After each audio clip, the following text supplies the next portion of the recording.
ஈரோடு இடைத்தேர்தலில் வரலாற்றிலே இல்லாத அளவுக்கு முதன் முறையாக ஒரு தமிழ் தேசிய கட்சிக்கு எதிராக திமுக கூட்டணிகளோடு களம் காணுகிறது. அங்கே நிறைய கட்சி கூட்டணி இருக்குங்க அப்படின்னு சொல்கிறீங்க இல்லையா? நான் அப்படி பார்க்கல. திராவிடமா தமிழ் தேசியமா? திராவிடத்துக்கு நிறைய கூட்டம் இருக்குது. தமிழ் தேசியத்துக்கு ஒத்த ஆளாக நிற்கிறாப்புல சீமான். ஒரு 2-3 நாளைக்கு முன்னே நிறைய பெரியார்வாதிகள் அதில் வந்து நம்ம கூர்ந்து கவனிக்க வேண்டி இருக்குது. அதில் வந்து பெரியார்வாதிகள் மட்டுமே இல்லை, நிறைய அந்த தெலுங்கு அமைப்பை சார்ந்த அப்புறம் இன்னும் சில தெலுங்கு கட்சிகள், அதை தாண்டி லூலு அமைப்புன்னு ஒரு அதுதான் அந்த பயம் வந்ததுனாலதான் பெரியார் மண்ணிலேயே போய் அங்கேயே வந்து அவங்களை திட்டுற அதான் சொல்லிட்டாப்லையே. இது வந்து இது பெரியார் மண் இல்லடா, பெரியாரே ஒரு மண்ணுன்ட்டாப்லையே. இதுக்கு மேலே ஒரு அசிங்கம் அந்த தேவையில்லை, அசிங்கம் தேவையில்லை.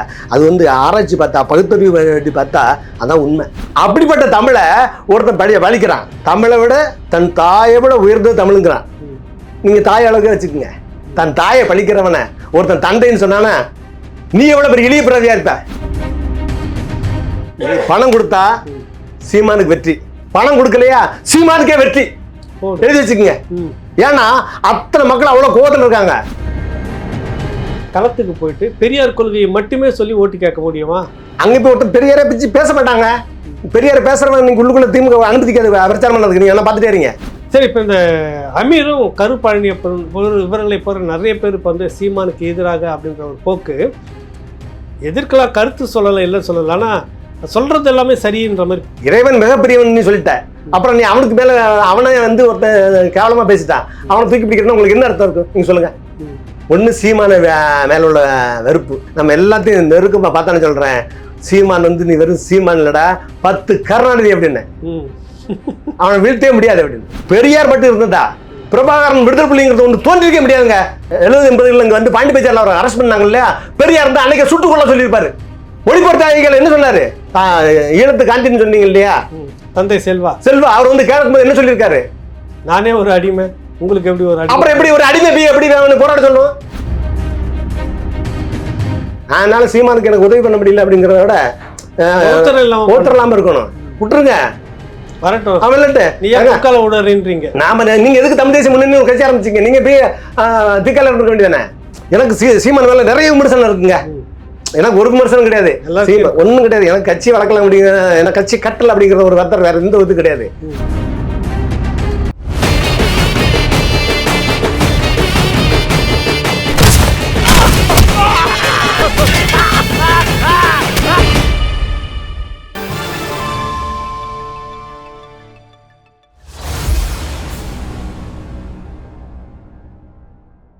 ராவணா பார்வையாளர்கள், தமிழ் உறவுகள் மற்றும் ராவணா நல விரும்பிகளுக்கு வணக்கம். தமிழ் தேசியவாதியும் திரைப்பட இயக்குனருமான இசக்கி கார்வண்ணன் அவர்கள் நம்மளோட இருக்கின்றார். வணக்கம்.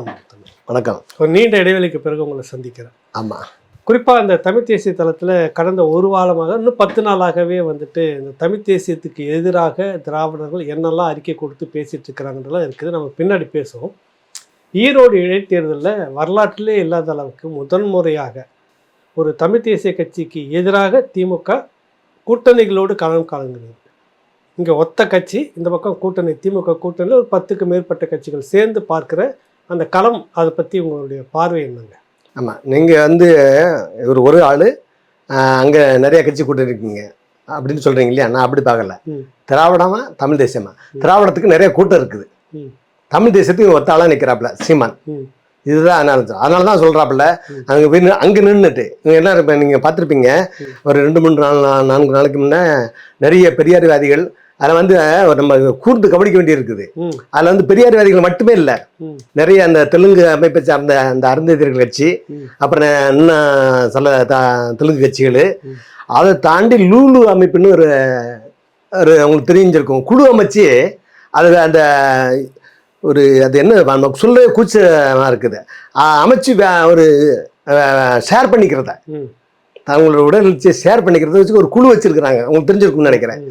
அந்த வீட்டில் உள்ள பெண்களும் கலந்துக்கிட்டாங்க. பண்ணிட்டு அவங்களாம் என்ன பேசுறாங்க தெரியுமில்ல?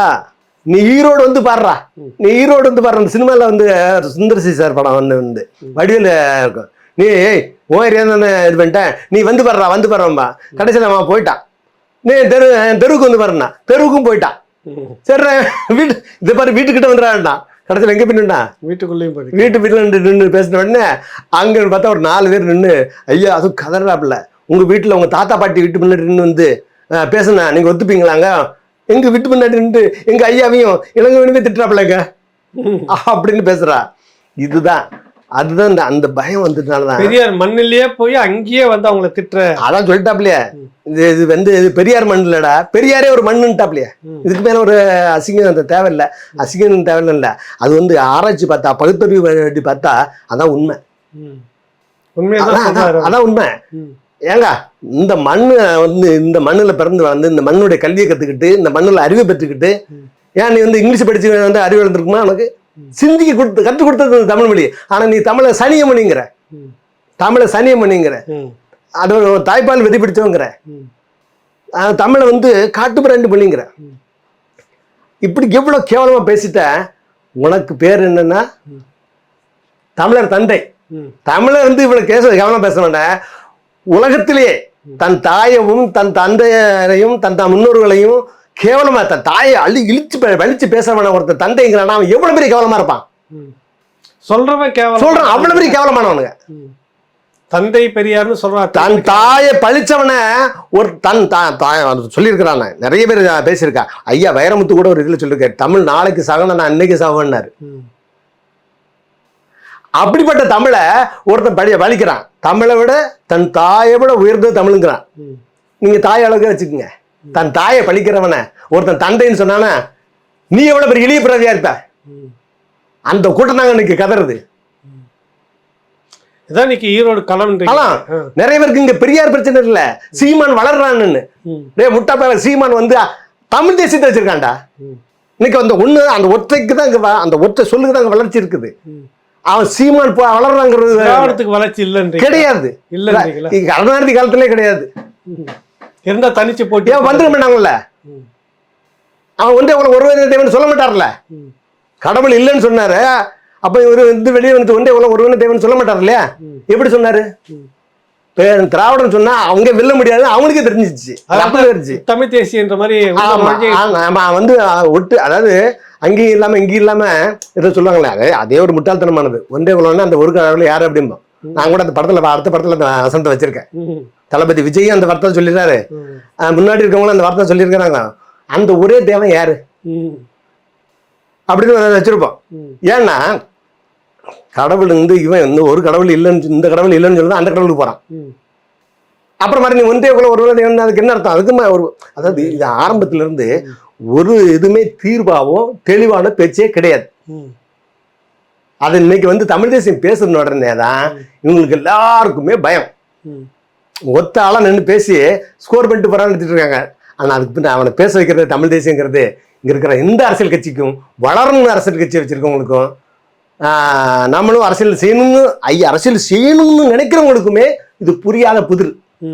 அதுதான் இன்னைக்கு இவங்களுக்கு சமாளிக்க முடியாம பேசிட்டு இருக்கிறாங்க. சரி, தேர்தல் களத்துல வந்துட்டு பணம் தான் முக்கியம் அப்படின்னு ஒண்ணு இருக்கு. கடந்த இதே இடைத்தேர்தல் கடந்த ஈரோட்டில் நடந்தப்ப பரிசு மழையா கொட்ட மாதிரி வீட்டு வாசல ஒரு 25,000 மதிப்புள்ள பரிசு பொருட்கள் வீட்டு வாசல வச்சுட்டு போனாங்க. பட்டியல அடிச்சு காசு கொடுத்தாங்க, பணத்தை ஓட்டுக்காக காசு கொடுத்தாங்கலாம் நிறைய இருக்குது. இப்ப இந்த காலத்துல நீங்க அதை எப்படி பாக்க? ஆமா, அதுவும் வந்து ஒரு வெற்றிக்காண்டி தான் அதை செஞ்சது தவிர வேற உங்களுக்கு மக்களுக்கு நல்ல செய்யணும்லாம் கிடையாது. இந்த காலத்துல அதையும் செய்ய முடியாது. ஏன்னா இங்க ஒரு சீமான் நிக்கிறான்ல, சீமான் நீ பணம் கொடுத்துட்டா சீமான் வந்துட்டான். அவர் வெற்றி பெற்ற சீமான் வந்துட்டான். நீ பணம் கொடுத்தாலே சீமான் வந்துட்டான். சீமான் வந்துட்டான். நீங்க தோத்துட்டீங்க, பயந்துட்டீங்க. ஆமா ஆமா, நான் என்ன சொல்றேன்னா பணம் கொடுத்தா சீமானுக்கு வெற்றி, பணம் கொடுக்கலையா சீமானுக்கே வெற்றி. எழுதி வச்சுக்கோங்க. ஏன்னா அத்தனை மக்கள் அவ்வளவு கோவத்துல இருக்காங்க. அது நீ பணம் கொடுத்தா மட்டும்தான் நீ அவங்களை அமைதிப்படுத்த முடியும், இல்லைன்னா சீமான் ஜெயிச்சுட்டு போயிடுவான். இப்ப இந்த படத்தை தான் கூட்டணி கட்சியில அத்தனை பேருக்கு இருக்குது. யாருக்கு? திமுகவோட கூட்டணி கட்சிகள் இருக்குல்ல, அத்தனை பேருக்கு. இப்ப ஒரு சிக்கலான இடத்துல நீங்க பேசி முடிச்சிருக்கீங்க. எனக்கு இது புதுசா இருக்கும் கருத்து.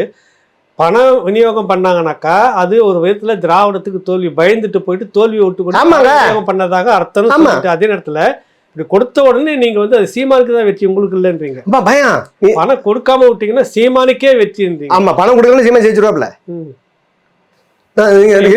சிக்கல்ன்றீங்களா? சிக்கல். ஆமா, இப்ப எப்படி பார்த்தாலும் செக் யாருக்கு வச்சிருக்கு?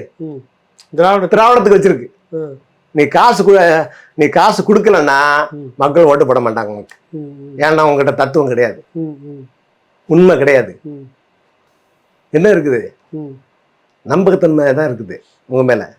வெறுப்பு இருக்குது. வெறுப்பு அதான் நம்பகத்தன்மை. இருக்க போது நீ காசு கொடுத்து ஓட்டு கேட்கற. ஆமா, இல்லன்னா நீங்க செய்ததை சொல்லி ஓட்டு கேட்க. ஆமா, அதான் அளவு சொல்றாப்ல. நீ பெரியார் மந்தான்னு சொன்ன, பெரியார் பேரை சொல்லி ஓட்டு கேளு. நீ எதுக்கு காந்தி பேர் கொள்கையை சொல்லி ஓட்டு கேளு. ஓட்டு கேளு. ஏன் காந்தியை ஒண்ணு கிட்டுற? காந்தியை கொடுக்குறேங்கிறாப்ல. காந்தி நின்றுது நோட்டு. அந்த தைரியம் வந்து மக்களுக்கு எப்பவுமே மக்களுக்கு இப்படி உள்ள ஆளதான் பிடிக்கும். சரி, இவ்வளவு பெரியார்கள் சீமானுக்கு எதிராக அறிக்கை கொடுக்கிறவர்கள் எல்லோரும் அந்த ஈரோடு களத்துக்கு போயிட்டு பெரியார் கொள்கையை மட்டுமே சொல்லி ஓட்டு கேட்க முடியுமா? பணம் கொடுக்காமன்னு ஒரு சேலஞ்ச் இருக்குல்ல, இது எப்படி பாக்குறீங்க? அங்க போய் ஒருத்தர் பெரியாரை பற்றி பேச மாட்டாங்க. பெரியார் பேசுறவங்க நீங்க உள்ளுக்குள்ள திமுக அனுமதிக்காது பிரச்சாரம் பண்ணதுக்கு. நீங்க எல்லாம் பார்த்துட்டே இருங்க. ஜக்கமா ஒடுக்கதான் வேலை செய்யறீங்க. ஆமா, ஏன்னா பேசினா இங்க பூரா ஓட்டு சீமான் விழுந்துருன்ட்டு பெரியாரை பத்தி அங்க பேசவே சொல்லாது. வேற என்ன சொல்லி? ஏன்னா அது திமுகவுக்கே தெரியும். ஏன்னா ஒரு உதாரணத்துக்கு இங்க வந்து சொல்றாப்புல, தமிழ் பெரியார் சொன்ன ஒரு வார்த்தை சொல்றேன் உங்களுக்கு எல்லாம், நீங்க எல்லாம் படிச்சிருப்பீங்க. அவர் வந்து தமிழ் தாய் உங்களை எப்படி படிக்க வைக்கும்டா? நான் சொல்ற கடவுள் வாழ்த்தே வேண்டாங்கிறேன், அப்புறம் தமிழ் தாய் வாழ்த்து எதுக்குங்கிறாரு. இப்படிப்பட்ட பெரியார சொல்லி போய் அங்க வச்சு நீங்க ஓட்டு கேட்க முடியுமா? எங்க தமிழ்நாட்டுல வந்து இந்த வார்த்தையை நீங்க சொல்லி ஓட்டு கேட்க முடியுமா? அப்புறம் தமிழ் தாயா உங்களை படிக்க வச்சுன்னு ஒரு வார்த்தை கேட்கறாங்க. இது எவ்வளவு பகுத்தறிவு இல்லாம அற்றதுன்னு பாருங்க. ஒரு பகுத்தறிவு யாரும் சொல்லுவானா, தமிழ் தாயை நாம தான் படிக்கணும். தமிழ் இந்த மொழி ஒண்ணுக்கு இவ்வளவு வா வச்சிருக்கு, உன்னை அறிவு வளர்த்துருக்கு, அந்த மொழியை வந்து நீ தான் படிக்கணும். அதை விட்டு நீ தமிழ் தாய் உனக்கு தமிழ் தாய் வாழ வச்சிருக்குது. எங்க கருணாநிதி தமிழ் தாய் தமிழ் பேசுறதால முத்தமிழ் அறிஞர்னு சொல்லிட்டு இன்னைக்கு இந்த அளவுக்கு உயர்ந்து வந்திருக்கிறாரு. அப்ப வாழ வச்சிருச்சு இல்ல அவரை. அப்ப அவரும் தாய்ப்பாலுக்கு இருக்கிறா அவரு. தாய்ப்பால் பைத்தியமா? பெரியார் சொன்னது தாய்ப்பால் பைத்தியமா அவரு? ஒருவேளை இருந்திருக்கலாம். அடுத்து இப்போ வந்து பிரதானமா வந்து இந்த ஊடகங்கள் எல்லாருமே வந்து பேசிட்டு அதை பார்த்தோன்னே எனக்கு கூட கொஞ்சம் அதிர்ச்சியாக இருந்தது. ஏதோ பேசும்போது பீப்புன்னு சொல்லிட்டு சவுண்டை போட்டு விட்டுருக்குறாங்க. அவர் ஒரு புதிய தலைமுறையுடைய பெண் பத்திரிகையாளருக்கு பேட்டி கொடுக்கும்போது ஒன்று பேசும்போது கடைசியாக தேசிய தலைவருடைய அண்ணன் மகன் கார்த்திக் மனோகரன் வந்து உங்களை பற்றி இப்படிலாம் சொல்லிக்கிறாரு, நீங்கள் அங்கே போனது வந்ததை பற்றி விமர்சனம் பண்ணி அப்படியெல்லாம் சந்திப்பு நடக்கலை, படமும் எடுக்கலன்னா சொல்லியிருக்கிறாரு அப்படின்னு. அதுக்கு பிக்காளி பையன்றதை வந்துட்டு முதல்ல இதே திராவிட ஊடகம் உடனடியாக பையன் அப்படின்னு சொல்லிட்டு ஒரு தமிழீழத்தில் மதிக்கப்படுற ஒரு குடும்பத்தினுடைய ஒரு தாயை கொச்சைப்படுத்துகிறார்கள்ன்ற அளவுக்கு பெரிய பிரபாண்டா பண்ணாங்க. அடுத்த ஒரு மணி நேரத்திலேயே ஒரிஜினல் இதுதான்றப்ப பிக்காளி பையன் அவனுக்கு அடங்குற பிக்காளி பையன்ட்டு வர. இந்த பிக்காளி பையன்றது மிகப்பெரிய ஆபாச வார்த்தைகள்ன்ற மாதிரி இந்த திராவிட சமூக ஊடகங்கள் எழுதிட்டு இருக்கிறது நீங்க எப்படி பாக்குறீங்க? அதாவது போடுற அளவுக்கு பேசியிருக்காங்க. பேசலாமா சீமான்? இல்ல, நான் வந்து சொல்றேன், இது எதுல இருந்து வருதுன்னா பெரியாருக்கு எதிராக பேசுறதுல இருந்தா அந்த பீப் சவுண்டு பிரச்சனையே வருது. சரியா? நான் என்ன சொல்றேன்னா, இப்படி பாத்தீங்கன்னா பெரியாருடைய அத்தனை வாசிப்பையும் பெரியாரையும் பாத்தீங்கன்னா பெரியாரே ஒரு பீப் சவுண்டு தான். பெரியாரே ஒரு பீப் சவுண்ட். ஆமாங்க, பெரியார் வழித்தோன்றல்களும் அதே இந்த ஒன்றும் இல்லை. கலைஞரும் ஐயா அண்ணாதுரை அவர்களும் கட்சி விட்டு வெளியில போறாங்கன்னு பெரியார் சொன்ன வார்த்தை மேட அன்னைக்கு எழுத்துல இருக்குது. மேட சொன்ன வார்த்தை என்ன? பீப் சவுண்ட் வார்த்தை இல்லையா? பீப் சவுண்ட் வார்த்தை இல்லையா? வார்த்தை சொல்லிக்கிறார் தே பசங்கன்னு சொல்லி இன்னைக்கு. ஆமா, இன்னைக்கு வந்து அன்னைக்கு வந்து கருப்பழனியப்பன் இவரு வெற்றி கொண்ட நிறைய இடத்துல பேசியிருக்காரு. கருப்பழனியப்பன் அன்னைக்கு வந்து உதயநிதி ஸ்டாலின் இருக்காரு. இந்த வார்த்தையை அவர் சொல்றாரு. என்ன சொல்றாரு? அண்ணா கிட்ட போய் கேட்டாங்களாம், இந்த வார்த்தையை இந்த மாதிரி பெரியார் உங்களை வந்து இந்த வார்த்தையை இதை பீப் சவுண்ட் வார்த்தைன்னு சொல்லுவேன். ஏன்னா நமக்கு அது அசிங்கமா இருக்குது. அந்த வார்த்தை சொன்னோடனே அவர் வந்து பெரியாரை கொண்டோம், அதாவது நம்ம பெரியாரை படிச்சோம் என்ன பண்றேன் அப்படின்னு கொஞ்சம் சமாளிச்சாராம். கலைஞர்கிட்ட போய் கேட்டாராம், கலைஞர் இந்த மாதிரி உங்களை வந்து பெரியார்லாம் அப்படி சொல்லிட்டு இருக்காரு அப்படின்னு. நாங்கள் அதனால அவரை தந்தைன்னு சொல்றோம் அப்படின்னு. அவ்வளோ அறிவி ஜீவி அவர்.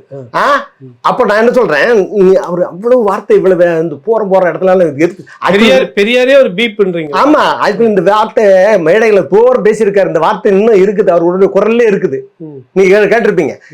ஆக்சுவலி இந்த வார்த்தையை அவர் வந்து ஏன் பயன்படுத்திருக்காங்கிறது அதுக்கு ஒரு கதை இருக்குது. நம்ம அந்த கதையை போக வேண்டாம், அது உங்களுக்கு தெரிஞ்சிருக்கும். அந்த கதையை எழுதியிருக்கிறார் அவர். ஆமா, என்ன ஏன் இருக்குன்னா கட்சி விட்டு வெளியே வந்த உடனே இந்த வார்த்தையை சொல்றாரு. எல்லாரும் இந்த கட்சி விட்டு வெளியில போனனால தீக்கால அந்த வெளியில போனனால இந்த வார்த்தையை பயன்படுத்துறாங்கிறாங்க. கிடையாது, அவங்களுடைய பிறப்பை தொடர்படுத்தி பேசுறாரு. அண்ணாதுரையவே வந்துட்டு ஆமா. மகன். ஆமா, அதுக்கப்புறம் என்ன பண்றாங்க, இவர் அவங்கள சந்தோஷப்படுத்துறாங்க. அவருடைய பேரை சாலைகள் விற்கிறது, மாளிகைகள் விற்கிறது. ஆமா, பண்ண உடனே அவர் அமைதியாயிறாரு. அதுக்கப்புறம் அந்த வார்த்தை அவர் பயன்படுத்தல. நீங்க வேணா நீங்க அவருடைய எழுத்துக்கள்லயே எல்லாம் எடுத்து பாத்துக்கோங்க. இல்லன்னா ஒன்னும் நிறைய வண்டியே கேட்டுக்கிட்டே இருந்திருக்காரு. கேட்டுட்டே இருக்காரு. அதிகாரத்துக்கு வந்தோடனே அவருடைய பேர் வச்சு தந்தையே நீங்க தான் அப்படின்னு சொன்ன உடனே அதுக்கப்புறம் அவருடைய பேரை வச்சு அப்புறம் அவருடைய அந்த புத்தகங்களுக்கு அவருடைய சேவைகளுக்கு நிதியை ஒதுக்குறாங்க, எல்லாமே செய்யறாங்க இல்லையா. அதுக்கப்புறம் கருப்பண்ணன் இப்ப சொன்ன வார்த்தை சொல்றான், அதாவது எங்கள் தாய் யாருன்னு தான் பெரியாருக்கு தான் தெரியும், ஏன்னா அவர் எங்க தந்தை அப்படின்னு சொன்னார்னு உடனே உதயநிதி துணை முதலமைச்சர் உட்கார்ந்து குலுங்கி சிரிக்கிறாருங்க இந்த வார்த்தைக்கு. இதுல என்ன இருக்கு இந்த வார்த்தையில? ஏங்க என் தாய் யாருன்னு அவர் தான் தெரியுங்கன்னு சொல்றாருன்னா அப்ப அதுக்கு என்ன மீனிங்? அது பெரியார் அந்த வார்த்தைக்கு தாண்டி அந்த வார்த்தையை சொல்றாருங்கிறதுக்காண்டி பெரியாரை பத்தி கூச்சம் வரணுமா இல்லையா? அவர் சொன்னாருன்னா கூச்சம் வரணுமா இல்லையா? ஆமா. இப்ப சமீபமாகவே திரைப்படத்துறையில் இருக்கக்கூடிய அமீர் அவர்களும் கரு பழனியப்பன் அவர்களும் சீமானுக்கு எதிராக கருத்துக்களை சொல்ற பேர்ல அவங்க பேசுறதெல்லாம் நீங்க பார்த்துருக்கீங்க? இல்ல, எனக்கு அதுதான் ரொம்ப கோவம் வருது. இப்ப நாங்களாம் வந்து சினிமா எடுக்கணும், எனக்கு வந்து கொஞ்ச நாளைக்கு போய் பேசக்கூடாது, சினிமா எடுக்கணும்னாலும் இவங்க எல்லாம் பேசுனால தான் எங்களை இருக்க முடியல. ஏன்னா பெரியார் தூக்கிட்டு அமீர் சொல்றாப்புல சீமானுக்கு என்ன தெரியும், உனக்கு என்ன தெரியும், கருப்பழனிக்கு அவன் என்ன தெரியும்? இன்னைக்கு ஒருத்தர் அந்த புளிச்சிட்ட மாறின ஒரு கிறுக்க அவன் நிறைய படங்களை திரைப்பட விமர்சனம். ஆமா, பெரிய உலகத்துல அவன் தான் பெரிய அறிவாளி மாதிரி எல்லாம் விமர்சனம் பண்ணிட்டு இருப்பான். ஆனாலும் அவன் ஒரு தமிழ்காரன், ஒரு தமிழ் தேசிய இருக்கிறான்னு சொல்லிட்டு எல்லாரும் அந்த அந்த இதை பார்த்துக்கிட்டு இருந்தாங்க. நீ போய் இன்னைக்கு பெரியார நீ தூக்கி பிடிக்கிறன்னா நீ அப்புறம் கடைசியில பார்த்தா தெரியுது எல்லாருமே இந்த ஒரு முகமூடி போட்டிருப்பானுங்க. முகமூடி தூக்கி பார்த்தா தெரியும் 200 ரூபா ஊப்பியா இருப்பாங்க. முகமூடி கட்டிட்டு 200 ரூபாய் ஊப்பிடுறீங்க. ஆமா, இவர் அந்த மாதிரி இருக்கிற மாதிரி இல்லையா? அவர் நிறைய விமர்சனங்கள் சரியா தானே பண்ணிட்டு வராரு. சரியா விமர்சனம் பெரியார தூக்கி பேசுறதால நீங்க விமர்சிக்கிறீங்க? இல்ல, சரியா விமர்சனம் பண்ணா, அதாவது சினிமாங்கிறது ஒண்ணு இருக்குது, நீ விமர்சிக்கலாம். அதாவது லாரி டிரைவர் ராஜாங்கன்னு ஒரு படம், நீங்க அதெல்லாம் கேட்டாலும் சொல்லிடுறேன். லாரி சினிமா தான் பார்க்கணும். அந்த படத்துல அவர் ஒரு டிரைவர், எப்போ பிளாக் அண்ட் ஒயிட் காலம், அது உங்களுக்கு தெரிஞ்சிருக்கும். சிவாஜி கணேசன் கோட் சூட் போட்டு தான் லாரி ஓட்டுவாரு. கோட் சூட் போட்ட எவனாவது கேள்வி கேட்டானா? ஏன்னா அது சினிமாவோட பார்த்தான். நீ எப்படி விமர்சனம் பண்ற? நீ அங்க எதுக்கு வச்ச, இங்க விளக்கே வச்ச, அதையும் வச்ச, இதே வச்ச, இது கிடையாடா. ஒரு சினிமா பார்த்து போய் தொலை, அவன் ரசிகன் பார்த்துருப்பான். சினிமா வாசகன் ரசிகன் சினிமாவை பார்த்துட்டு போறான்டா. நீ எதுக்கு அதை வாழ்வியல பெருசா கொண்டு வர? சரி, இப்போ இந்த அமீரும் கரு பழனியப்பன் இவர்களை போற நிறைய பேர் இப்போ வந்து சீமானுக்கு எதிராக அப்படின்ற ஒரு போக்கு எதிர்க்கலாம், கருத்து சொல்லலை, இல்லை சொல்லலை, ஆனால் சொல்றது எல்லாமே சரின்ற மாதிரி பார்க்கலாம். இல்லை, இப்போ அவங்களுக்கு என்ன பிரச்சனைனா, அவங்களுக்கு சீமான் தான் பிரச்சனை. ஏன்னா சீமான் இவங்க எல்லாம் நான் வந்து கலைக்குள் வேரில் பேசுறேன், எனக்கு தப்பா அடிச்சுக்கங்க. ஒன்னா சம காலத்துல ஒன்னா இருந்தவங்க, ஒன்னா கூடி பேசி ஒன்னா சாப்பிட்டு ஒன்னாவே பயணிச்சவங்க. ஏன் திடீர்னு ஒருத்தன் கூட இருந்தவன், அது சில நேரங்கள்ல நான் இங்க உட்கார்ந்துருக்கும் போது எனக்கு காலுக்கு கீழே உட்காந்துருந்தவன் இப்ப அவன் தலைவன் ஆயிட்டான்னு என்னால தாங்க முடியல. அதான் காரணம், அது அந்த ஒண்ணுதான் காரணம். அவனுக்கு தமிழ் தேசம் மேல ஒரு வெறுப்பு கிடையாது, ஒண்ணும் கிடையாது. அவனுக்கு ஒரே காரணம் சீமான் வளர்ந்துட்டாரு. சீமான் வளர்ந்துட்டா, அந்த சீமானை பத்தி அவனுக்கு நிறைய விஷயங்கள் தெரியும். அவனுக்கு அவன் வளர்ந்துட்டான். தவிர்த்து திராவிடமும் நம்ம திரும்பி பார்க்கும், நம்மளுக்கு ஒரு அங்கீகாரம் கொடுக்கணும். அந்த அங்கீகாரம் பொருளாதார அங்கீகாரம்.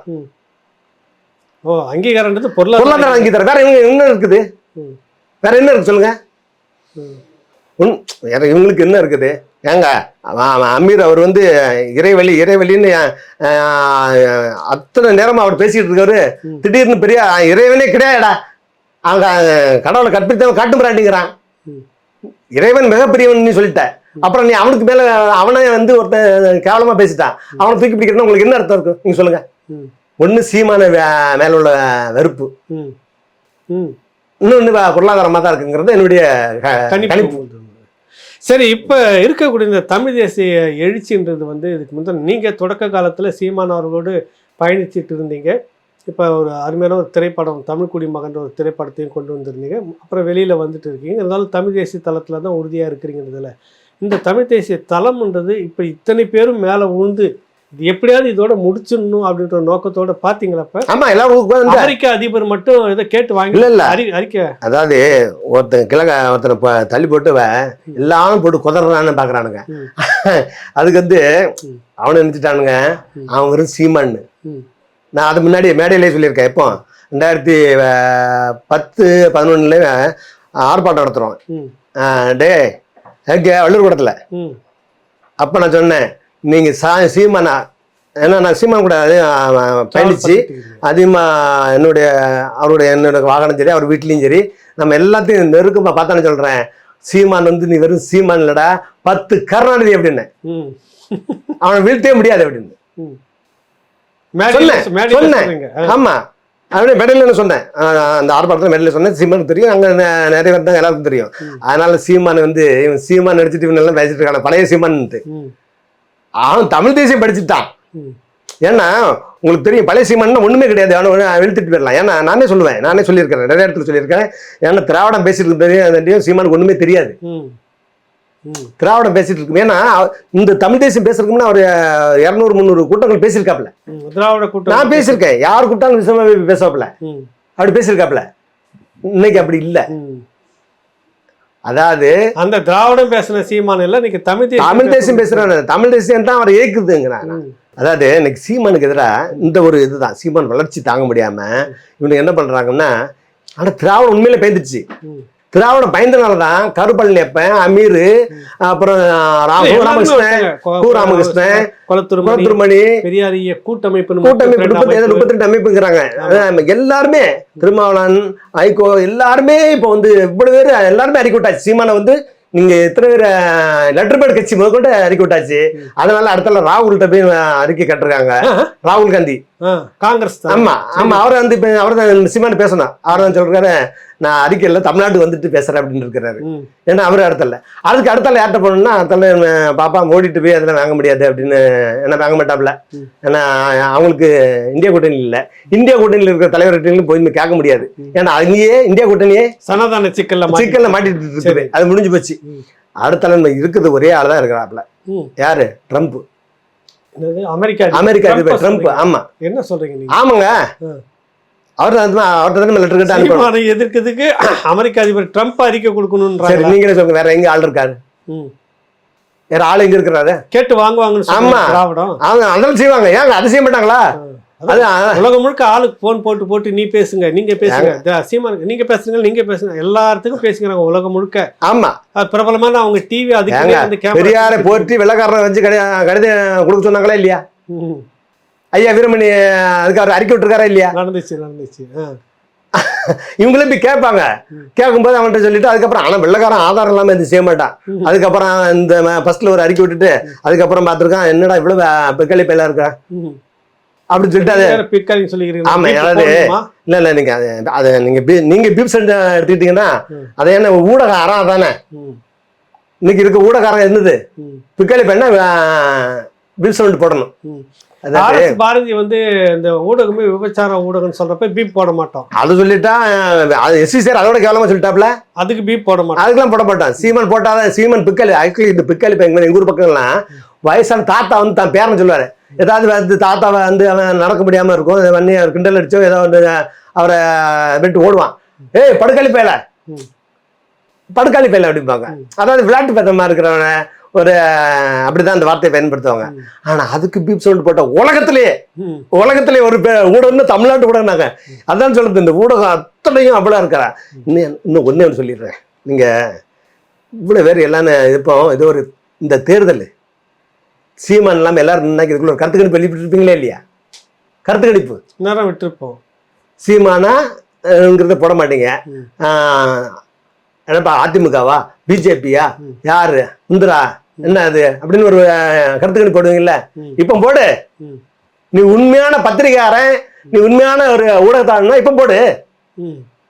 யார் வெல்லுவா, எத்தனை ஓட்ட, எவ்வளவு ஓட்டுல வெல்லுவான்னு இப்ப போடு. நீ அது போடுறது நமக்கு எங்களுக்கு அசிங்கன்னு நினைக்கிறாங்க. அசிங்கம் இல்ல, பயம். இல்ல நாங்க என்ன உங்க ஓனர் விட மாட்டான். யாருக்கு ஊடகத்தை கட்டுப்படுத்துறது ஓனர் யாருக்குன்னு உங்களுக்கு தெரியும். ஓனர் விட மாட்டாப்ல. ஆனாலும் அது நீங்க போட்டுதான் ஆகணும். காலம் உங்களை அந்த தள்ளிடுச்சு. நீங்க ஒண்ணுமே பண்ண முடியாது. இன்னைக்கு பாத்தீங்கன்னா சீமான் பேசலைன்னா ஊடகத்தில் பார்த்தீங்கன்னா 200 பேர் 300 பேர் தான் லைவ் இப்போ நிறைய லைவ் போட்டுருப்பான். எல்லா தொலைக்காட்சி நீங்கள் இன்னைக்கு இல்லை, கடந்த காலத்தில் எல்லாத்தையும் எடுத்துக்கோங்க. சீமான் பேசலைன்னா எதாவது லைவ் போட்டிங்கன்னா 200 பேர் 100 பேர் அதான் பார்த்துட்டு இருப்பாங்க ஒரு காலத்தில். அது ஆமாம். இல்லை இன்னைக்கு நீங்கள் எடுத்து ஏன் முதலமைச்சர் பேசுகிறத போடுங்க, எப்படி துணை முதலமைச்சரை பேசுகிறத போடுங்க, எப்படி அங்கே வாட்ச் பண்ணிட்டு இருக்கான்னு பாருங்க. லைவ்ல எல்லாம் தெரிஞ்சிருதில்ல. இன்னைக்கு வந்து இன்னைக்கு ஊடகங்களுக்கும் ஒரு முகமாகவும் ஒரு இன்னைக்கு ஒரு இருக்க போகிறது சீமான் தான் இருக்கிறாப்புல. நல்லதாக கெட்டது. அதாவது மக்கள் பார்வையாளர்கள் கூடிக்கிட்டு இருக்கிறாங்க, இந்த பக்கம் கூடல பாக்குறது இல்லைன்னு சொல்ல வரீங்க. இல்ல, ஆதரவு இல்ல, ஆதரவே இல்ல. நான் அப்படி சொல்றேன். திராவிடன் நீ திராவிடன் சொல்லி ஓட்டு கேளுங்கிறேன். சீமான் தான் சொல்றாப்லையா, டே நீ வந்து வா பெரியார சொல்லி ஓட்டு கேளு, நான் பிரபாரனை சொல்லி ஓட்டு கேட்கறேங்க இப்படி சொன்னார் இல்லையா. உடனே பயந்து போய் அடுத்தால போய் யார்கிட்ட இன்னைக்கு அறிக்கை கொடுக்க வச்சிருக்காப்ல. யார்கிட்ட அறிக்கை? யார்கிட்ட? பழனிடுமாறு ஐயாட்ட. பழனிடுமாறு ஐயாவெல்லாம் ஒரு மரியாதையா நம்ம முன்னோர்கள்ல நம்ம முன்னாடி நமக்கு முன்னாடி தமிழ் தேசியம் பேசியிருக்காருன்னு ஒரு மரியாதையெல்லாம் வச்சிருக்காப்புல. ஆனா நீங்க பண்ண அட்டூழியங்களும் அப்படி இருக்குது. யாரோ ஒரு பெண்ணை கொண்டு வந்து தலைவர் கொண்டு வந்து அசிங்கப்படுத்தினது, தலைவர் சொல்லி கொண்டு வந்து இருக்கான்னு சொல்லி அசிங்கப்படுத்தினது, அப்புறம் திமுக அவங்களுக்கு வாக்கு கட்டது. நீங்க வந்து சொல்லணும், நீ அந்த உள்ளிகாரிக்கால் முற்றன்னு ஒண்ணு கட்டி வச்சிருக்கீங்களே, அத்தனை பேர் அங்க பணமா இருக்கானே, சிலையா படமா, அதெல்லாம் மன்னிக்குமா அவங்கள? இதுக்கு காரணம் யாரு? இந்த முள்ளிவாய்க்கால் மெட்ரோ அங்க கெட்டதுக்கு காரணம் யாரு? நீங்க வலுவா இல்லைங்க, அதனால தோத்து போச்சு. வலுவா இல்ல, அத வந்து பணம் அந்த திமுக தான் காரணம். வீழ்ந்த அத்தனை பேருடைய மாவீரர்கள்னு ஒரு போட்டோவா வச்சிருக்கீங்க. எதுக்கு வச்சிருக்கீங்க? திமுக காங்கிரஸ் வீழ்த்தாம அதை வச்சுட்டு இருந்து என்ன பண்ண முடியும்? அது முன்னாடி இருந்துட்டு நீங்க இந்த வார்த்தை பேசுறீங்க. முதல்ல பிரபாகரன் உலகத்துக்கு எல்லாருக்கும் வேண்டப்பட்டவன இருக்கிறாப்புல. உலக தமிழர்கள்லாம் கொண்டாடுறாங்க. தமிழர் அல்லாதவர்களே போட்டுன ஒரு ஆளு. அவரை போய் நீ பேசக்கூடாது, அவரை நீங்க பயன்படுத்தக்கூடாது அப்படின்னு சொல்றதுக்கு நீங்க யாரு? இன்னொரு வார்த்தை சொல்லிடுறேன், பெரியார் மட்டும் இருந்ததா பிரபாகரன் விடுதலை புள்ளிங்கிறது ஒன்று தோன்றிருக்க முடியாதுங்க. 70-80 இங்க வந்து பாண்டி பேச்சாரில் அவர் அரெஸ்ட் பண்ணாங்க இல்லையா, பெரியார் இருந்தா அன்னைக்கு சுட்டுக்கொள்ள சொல்லியிருப்பாரு. ஒளிபரத்தாளிகள் என்ன சொன்னாரு?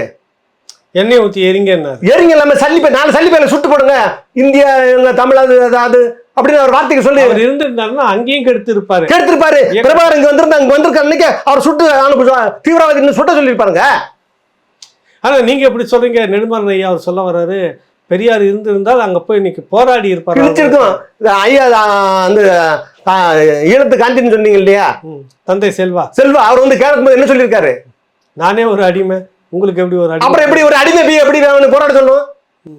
அவருக்கு அது பிடிக்கல. அவர் சொல்றாரு, அவர் சொல்லியிருக்காரு, எனக்கு தமிழ் ஆகாது, தமிழர் ஆகாது, நான் தமிழனே கிடையாது, நான் ஒரு கன்னடன் அப்படின்னு அவரே சொல்லியிருக்காரு. அப்படி இருக்கும்போது அவர் எப்படி இந்த போராட்டத்தை ஆதரிப்பாரு? மொழிக்காண்டி மொழிக்காண்டியே ஒருத்தன் மக்கள் சுட்டவனை சுட்டு கொல்ல சொன்னவரு நாடு கெட்டவனை விடுவாங்களா? உயிரோட எப்படி விடுவாங்க? வைத்தியகரந்தனமா இருக்குது. வயது அவருக்கு வந்து வயது ஆச்சுது ஒண்ணு. ஆனாலும் அவர் இந்த வார்த்தைகளை இவங்க சொல்றான்னு பேசக்கூடாதுன்னு நான் சொல்றேன். உங்களுக்கு ஒரு மரியாதை எதிர்காலத்துல இல்லாம போயிடும். நீங்க செஞ்ச தியாகங்கள்லாம் மறைக்கப்பட்டுல நம்மளுக்கு அது வந்து அசிங்கமா தெரிஞ்சிடும். அதனால நீங்க அதெல்லாம் பேசாதீங்க. ஏன்னா என்னதான் ஒண்ணு நல்லதோ கெட்டதோ, சீமான ஒருத்தன் தமிழ் தேசியத்துக்காண்டி நிக்கிறானா, நல்லவன கெட்டவன, அதை வந்து தமிழ் தேசியம் அவனை வீழ்த்தாதீங்க. நீங்க அவனுக்கு உதவி பண்ணாண்டா, அவனை சங்கடப்படுத்தாதீங்க. ஏன்னா அவன் வந்து பெரியார பேசிட்டு இருக்க நேரத்துல வந்து உங்களை பேச வைக்க கூடாது. எனக்கு சீமான் மேல நிறைய விமர்சனம் இருக்குங்க. எனக்கு ஒரு விமர்சனம் கிடையாது, ஒண்ணும் கிடையாது. எனக்கு கட்சி வளர்க்கலாம் அப்படிங்கிற, எனக்கு கட்சி கட்டல அப்படிங்கிற ஒரு வார்த்தை வேற எந்த இது கிடையாது. ஆனா இப்ப எல்லாம் அதெல்லாம் பேசக்கூடாது. நீங்க அதனால சீமானுக்கு எனக்கு உதவி பண்ண முடியல அப்படிங்கிறத விட ஓட்டர்லாம இருக்கணும். விட்டுருங்க வரட்டும். நீங்க எதுக்கு தமிழ் தேசிய முன்னணி ஒரு கட்சி ஆரம்பிச்சீங்க? நீங்க போய் திகால இருக்க வேண்டியதானே? திகாலே திமுக இருந்து பெஞ்சிட்டு போயிருக்கலாமே. நீங்க எதுக்கு தனியா கட்சி ஆரம்பிச்சீங்க தமிழ் தேசிய முன்னணி? அவருடைய அணுகுமுறை, அவருடைய அறிக்கையும் தப்புன்றீங்க. தப்பு இல்ல, தப்பு நீங்களே தப்பாயிருவீங்க. நீங்க இப்படி பேசுனீங்கன்னா எதிர்காலத்துல நீங்களே தப்பானவங்களா ஆயிருவீங்க. அதனால அது வேண்டாம். ஏன்னா இங்க முன்னாடி மாதிரி கிடையாது. நீங்க சொல்றதெல்லாம் கேட்டுக்கிட்டே எல்லாருமே இருக்கு கடந்து போயிட்டு இருப்பாங்க. அவங்களெல்லாம் நிறைய தகவல்களை வந்து பரிமாறிக்கீங்க. ரொம்ப நன்றி, வணக்கம். மீண்டும் சந்திப்போம். நன்றி ஐயா, வணக்கம்.